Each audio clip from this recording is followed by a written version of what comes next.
호세아 14장 4절부터 9절까지 말씀을 함께 봉독합니다.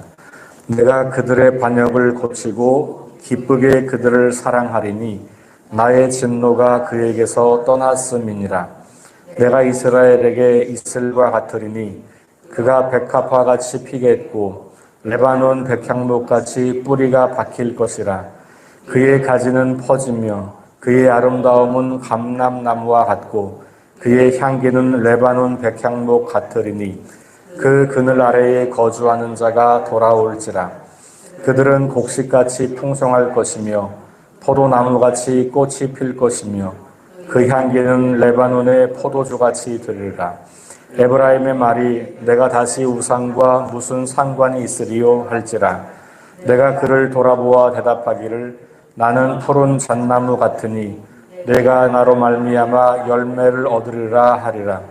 누가 지혜가 있어 이런 일을 깨달으며 누가 총명이 있어 이런 일을 알겠느냐.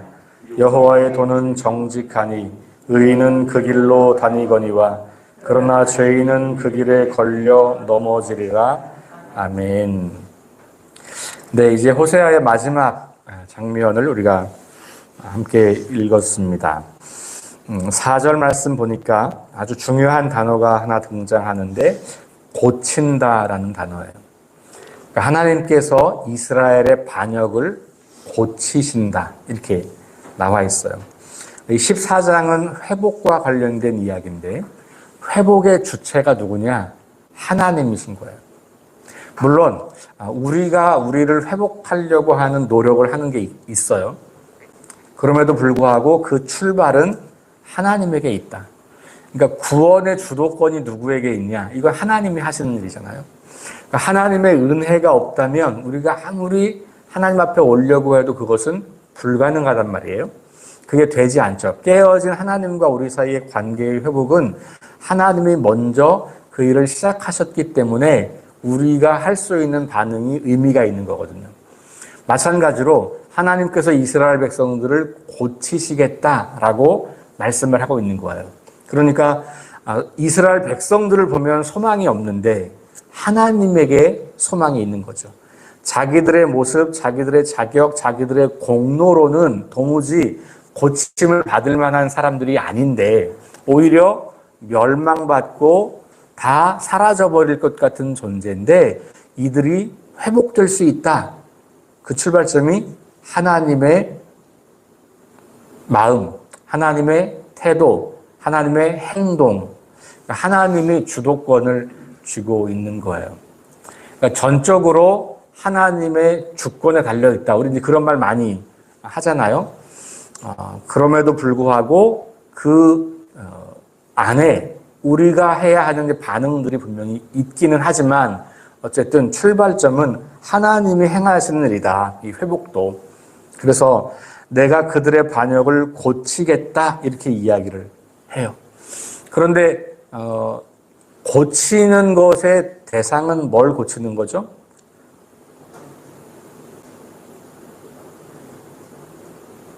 이스라엘 백성들을 고치는 거죠. 이 고친다고 하는 말을 가만히 생각해 보면 뭔가 문제가 있는 거잖아요. 그 문제. 근데 이거를 주로 고친다는 말은 질병을 고친다를 때 쓰는 거예요. 그렇죠? 죄는 고친다고 말하지 않죠. 보통 우리가 죄에 대해서는. 근데 사실 여기는 지금 이스라엘 백성들의 죄의 문제를 다루고 있지만 이 죄의 문제를 죄는 벌을 주거나 아니면 거기에 마땅한 어떤 그 대가를 치르게 하는 것이잖아요. 징계를 하거나 처벌을 하거나 이런 건데 하나님은 여기에서 고친다는 단어를 쓰고 있는 거예요. 여기에 좀 주목할 필요가 있죠. 그렇다면 이것을 질병으로 볼 수 있다는 거죠.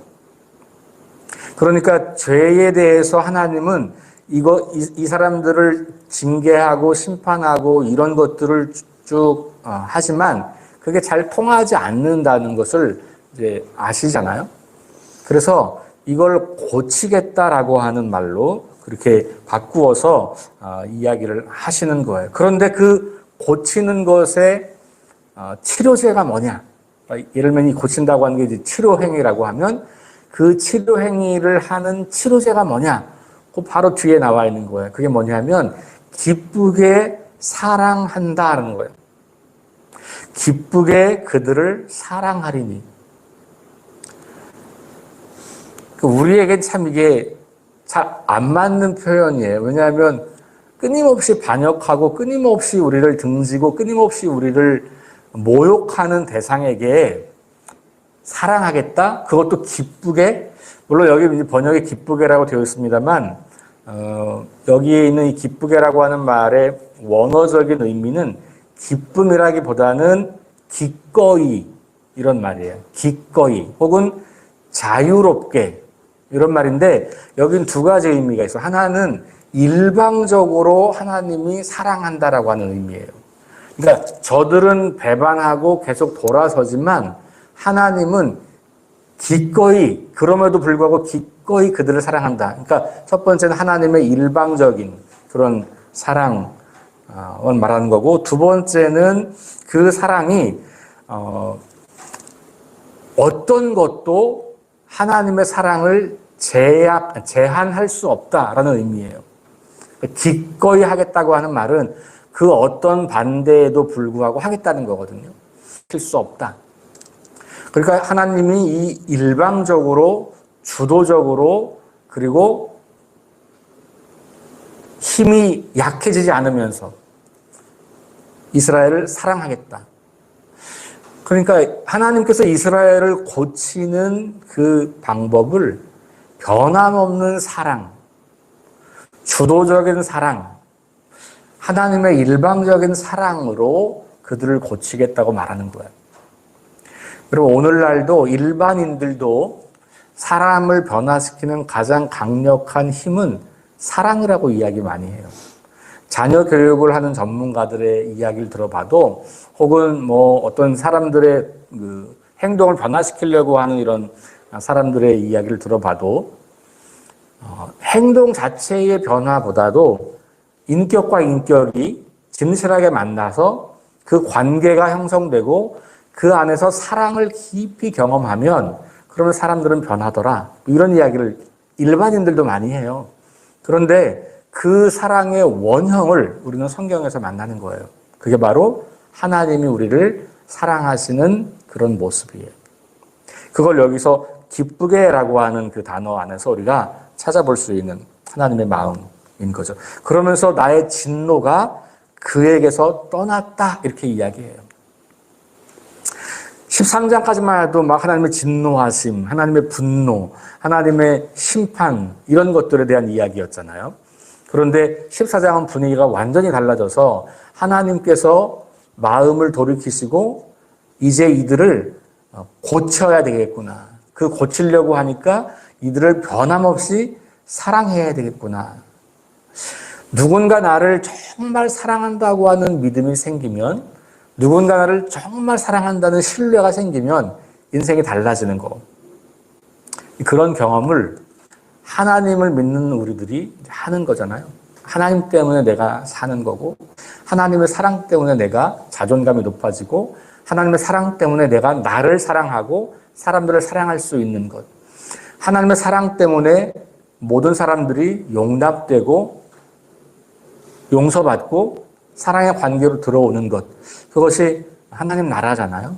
그러니까 이스라엘 백성들에게 호세아는 그 하나님의 사랑을 다시 마지막에 확인시켜 주는 거예요. 하나님이 이와 같이 우리를 여전히 사랑하시고 계시다.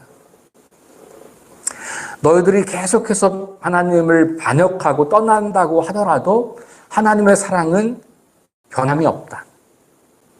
그리고 그 하나님의 사랑은 여전히 너희들에게 향하여 있다. 그러니까 돌아오기만 하면 그 사랑을 만나게 되는 거죠. 그 사랑을 거부하고 가면 그 사랑을 만날 수 없겠지만 돌아서서 방향만 바꿔도 그 사랑을 마주하게 되는 거죠. 그러니까 하나님 편에서 보면 구원은 상실할 수 없는 거예요. 그렇죠? 어떤 것도 하나님의 구원의 의지를, 우리를 사랑하시겠다고 하는 그 의지를 바꿀 수가 없기 때문에. 그런데 인간 편에서 보면 그 구원이 미치지 못할 때가 있는 거예요. 언제냐 하면 우리가 하나님을 의식적으로 배반하고 등지고 갈 때, 혹은 무의식적으로라도 하나님과 관계없는 인생을 살아갈 때, 그때 하나님의 사랑이 우리를 강제하지 않는다는 거예요. 그래서 우리가 그 사랑을 알고 깨닫고 그 사랑에 반응할 때 그 사랑은 우리에게 작동되기 시작해요.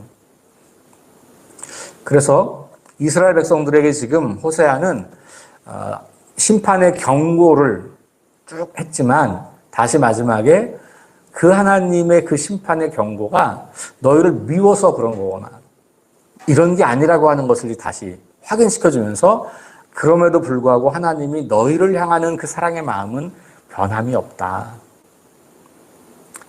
그럼 그걸 알면, 그 하나님을 알면, 호세아 계속 여호와를 알자, 힘써 여호와를 알자, 여호와께 돌아오라, 이런 말씀을 계속 하고 있는데, 그렇다면 그 사랑을 깨달으면 하나님이 그런 분이지.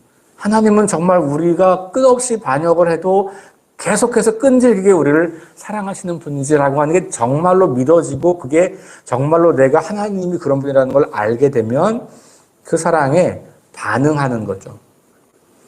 그렇게 되면 어떤 일이 벌어지냐? 그 다음에 나오는 이야기예요. 5절. 내가 이스라엘에게 이슬과 같으리니, 여기까지가 하나님의 모습인 거고, 그 다음부터 그 하나님께로 마음을 돌이키는 사람들에게 나타나는 아름답고 놀라운 일들이에요. 그가 백합과 같이 피겠고 레바논 백향목 같이 뿌리가 박힐 것이다. 백합화, 레바논 백향목, 이런 표현들이 성경에 자주 등장해요. 특별히 이 구약 성경에 자주 등장하는데, 이 표현들은 비유예요, 비유. 그죠? 그러니까, 백합화 같다라고 하는 말은, 아주 아름답게 풍성하게 꽃이 핀 거거든요. 그걸 말하는 거고.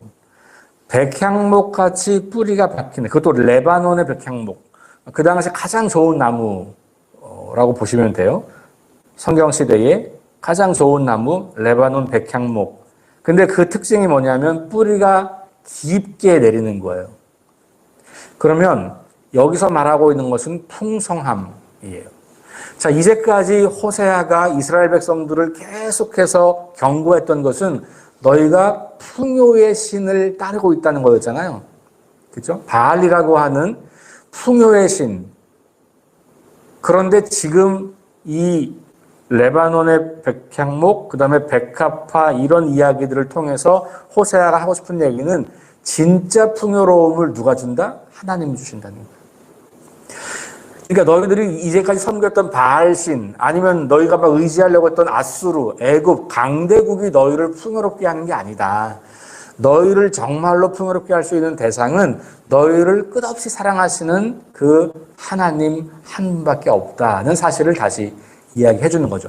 그러니까 하나님이 그렇게 우리를 사랑하는 분이라고 하는 걸 알고 그 사랑에 반응할 때 우리가 정말로 풍요로운 삶을 살게 되더라는 이야기를 하고 있는 거예요.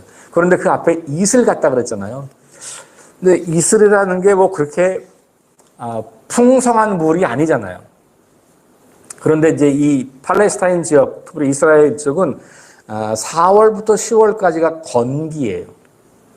비가 안 와요. 그래서 여러분 혹시 그 지리 시간에 옛날에 배웠던 건천, 와디라고 하는 거 있어요. 이 사막 지역에 그냥 물의 흔적만 남아 있는 거죠. 늘 말라 있어요. 건기에는. 그러다가 이제 겨울철 우기가 되면 어떻게 해요? 거기가 굉장히 물이 많아지고, 뭐 어떤 때는 막 물이 막 강처럼 커지고, 그랬다가 또 건기되면 하나도 흔적도 없어지고, 이런 거. 요단강도 그 가서 보시면 그냥 어떤 데 이렇게 요 정도 밖에 안 돼요. 요 정도, 요 복도. 그러니까 훌쩍 건너뛰면 되는. 그런데 그게 이제 우기가 되면 어마어마한 강처럼 큰 줄기가 되는 거거든요. 그러니까 이 지역에서 이슬은 건기에 아주 중요한 생명의 원천이에요. 이슬이 내리지 않으면 그러면 생명체가 살아가기가 굉장히 어려운 거죠. 지금이야 이제 과학적으로 설명이 되잖아요. 그죠? 이제 낮과 밤의 기온차가 너무 크니까 그래서 이렇게 이슬이 내리는 이게 과학적으로 설명이 되지만 이 당시 사람들에게는 이게 아주 신비한 현상이에요. 욥기에도 보면 그래서 이슬이 내리는 게 되게 신비롭다고 생각하는 거죠. 그러니까 고대인들에게 이슬은 이거는 뭔가 신적인 섭리라고 생각이 될 만큼 신기한 현상이었어요. 어쨌든 하나님의 그 사랑은 그렇게 촉촉하게 마른 땅에게 생명수처럼 그 공급함을 주어서 그 마른 땅에서 여전히 생명들이 살아갈 수 있도록 해주는 원천이에요. 하나님이 그런 이슬 같다는 거죠. 그러니까 이스라엘 백성들에게 이 메마른 인생 가운데 풍요의 삶을 보장해주는 하나님의 그 모습을 이슬은 거죠. 우리에게 이슬은 잘 감이 안 와요, 사실. 우리 문화, 우리 한국의 기후에서는 이슬 그게 별로 의미가 없지만 이 당시 이스라엘 백성들에게 이슬은 이 굉장히 신비한 현상이고 이거 없으면 우리가 이 땅에서 살 수 없는 거거든요. 그러니까 하나님이 그런 분이라는 거예요. 그러니까 하나님 그분이 우리를 생존 가능하게 하는, 지속 가능하게 하는 힘이다. 그러니까 그 결과 백향목 같은 꽃들이 피는 거고 백합화 같은 꽃들이 피는 거고 레바논의 백향목 같이 뿌리가 깊게 내리는 나무들이 자랄 수 있는 거예요. 근데 실제로 그 사막 지역에서 그런 게 별로 없어요. 레바논이나 그런 뿌리가 내리는 이스라엘 땅에는 뿌리가 깊게 내릴 나무가 많지는 않아요. 너무 건조하기 때문에. 그런데 그런 놀라운 일들이 벌어진다는 것을 보여주고 있는 거죠. 자, 그러면서 계속해서 6절 이하에 그의 가지는 퍼지며 그러니까 이제 이 생명이 점점 확장하는 것이죠.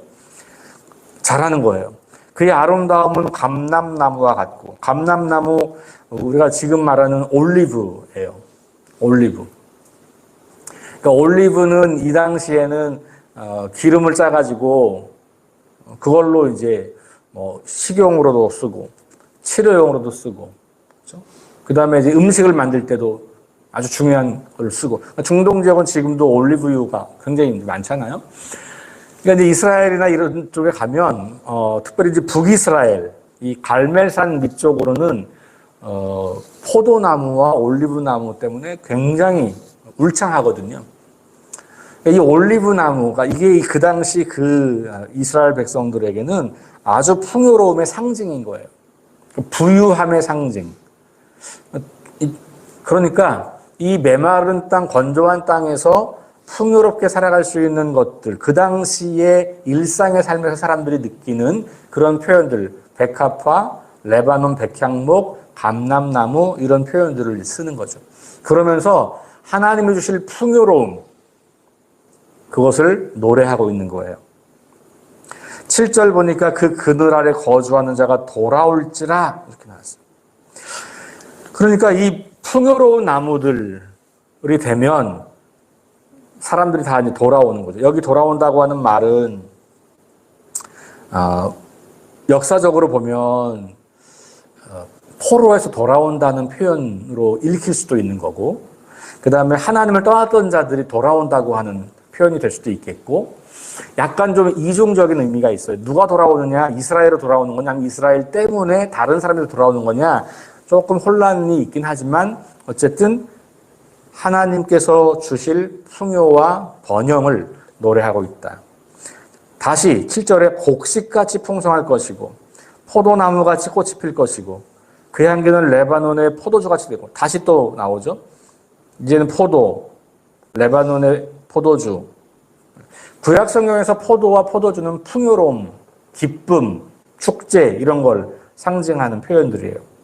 그러니까 이와 같이 하나님께서 이스라엘을 고치기로 마음먹고 그리고 계속해서 변치 않는 사랑으로 그들에게 사랑을 보여주고 그렇게 했을 때 이스라엘 백성들에게 이런 풍요로움을 경험하게 된다라는 말씀으로 이제 정리가 되는 거예요. 그러면서 8절에 가니까 이제 에브라임이 이스라엘 사람들이 말하는 거예요. 우리가 우상과 무슨 상관이 있겠는가? 이제 다시는 우리가 우상 안 쳐다보고 산다. 다시는 우상 의지하지 않겠다. 하나님이 우리의 풍요의 근원이시기 때문에 우리는 그 하나님과 함께 살겠다라고 하는 거죠. 그렇게 하니까 내가 그를 돌아보아 대답하기를 나는 푸른 잣나무 같으니 내가 나로 말미암아 열매를 얻으리라. 다 똑같은 표현인 거죠. 그러니까 계속해서 호세아는 마지막에 이스라엘 백성들에게 큰 소망과 위로를 주고 있는 거예요. 현실은 점점 망해가요. 그러니까 실제로 이 당시 호세아 당시 이스라엘은 점점 어려워지고 망해가고 이 나라가 이러다가 아수르한테 먹히는 거 아니야? 라는 불안감이 있는데 한쪽에서는 호세아는 그렇게 멸망해 가는 이유가 뭔지 알아? 너희가 하나님을 떠났기 때문이야.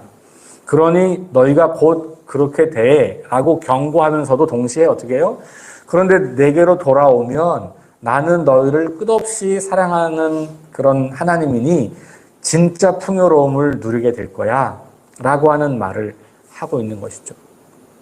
그러니까 이스라엘 백성들이 살 길이 어디 있느냐? 하나님께로 돌아오는 것. 그 하나님이 어떤 분이다? 풍요의 근원이시고 여전히 우리를 사랑하시는 분이고 우리를 향한 사랑이 전혀 손상되지 않는 그런 분이고 그래서 언제든지 우리가 돌아가기만 하면 기쁨으로 그 사랑을 만날 수밖에 없는 그런 하나님.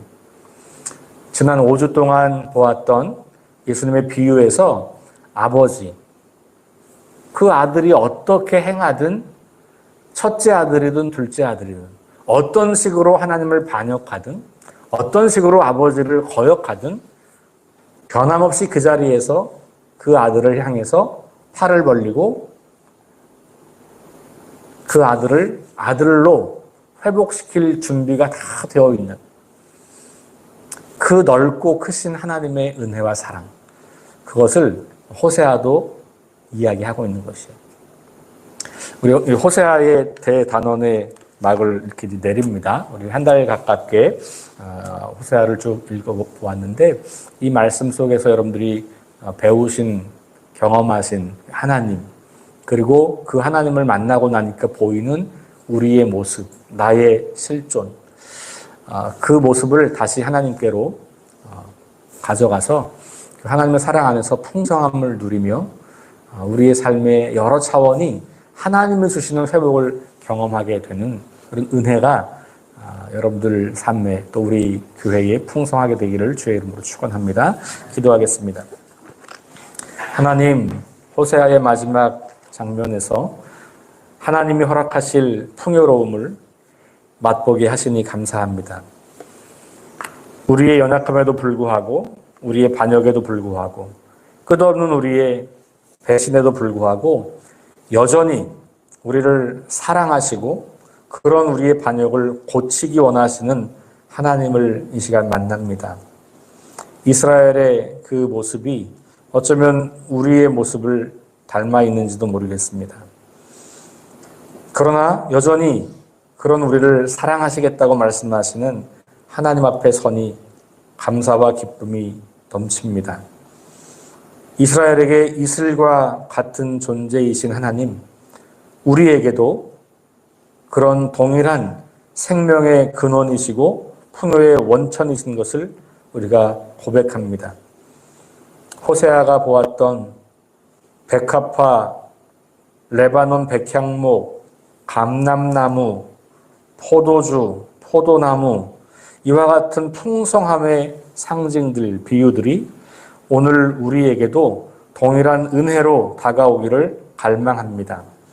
하나님의 사랑 안에 머물 때 누리는 그 풍성함을 마음껏 누리며 깨어지고 망가진 세상 한가운데서 회복과 풍요를 경험하고 나눌 수 있는 거룩한 인생들이 될 수 있도록 함께하여 주옵소서. 예수님 이름으로 기도합니다. 아멘. 우리 이 시간 첫 번째 기도할 것은요, 하나님께 감사와 찬양과 사랑을 고백하면 좋겠습니다. 우리가 기도할 때 늘 뭘 달라고 많이 하잖아요. 그런데 사실 기도는 하나님과 우리 사이의 사랑의 관계이고 사랑의 언어고 사랑의 대화잖아요. 그러면 뭘 요구하는, 영수증 청구하듯 요구하는 게 아니라 하나님 이런 분이시군요. 그 하나님 앞에 제가 이런 마음을 드립니다. 사랑을 고백합니다. 찬양합니다. 기뻐합니다. 감사합니다. 첫 번째 오늘 그런 기도. 하나님이 풍요의 근원이시고 하나님의 생명의 근원이신 것을 알았습니다. 내가 이렇게 살고 있는 것이 하나님의 사랑 덕분이고 하나님의 은혜 덕분이군요. 그 하나님이 나의 아버지이신 게 너무너무 감사합니다. 하나님을 찬양합니다. 하나님께 영광 올려드립니다. 하나님 앞에 사랑을 고백합니다. 첫 번째 그렇게 여러분들의 마음을 표현하시는 기도를 하시면 좋겠고, 두 번째 우리 자신과 가정과 또 우리 교회가 오늘 호세아가 보여주는 이 풍성함, 이걸 계속해서 누리고 맛보고 더욱더 풍성함을 경험하고, 그래서 그것이 흘러넘쳐서 다른 사람들에게까지, 이 지역 주민들과 우리 주변에 있는 사람들에게까지 그 풍성함을 흘려보낼 수 있도록 위해서 기도하시고, 우리 김유동 권사님의 의식 회복과 그리고 우리 연약한 지체들의 회복을 위해서 기도해 주시고, 그리고 오늘 청년들 이제 오늘 일정 마치고 돌아오게 됩니다. 오늘은 철로역정 체험을 하게 되거든요. 그래서 그 경험을 통해서 인생의 길을 잘 찾아가는 경험이 될 수 있도록 청년들 위해서 기도해 주시겠습니다. 우리 네 가지 가지고 함께 합심해서 기도하고 개인 기도하고 돌아가겠습니다.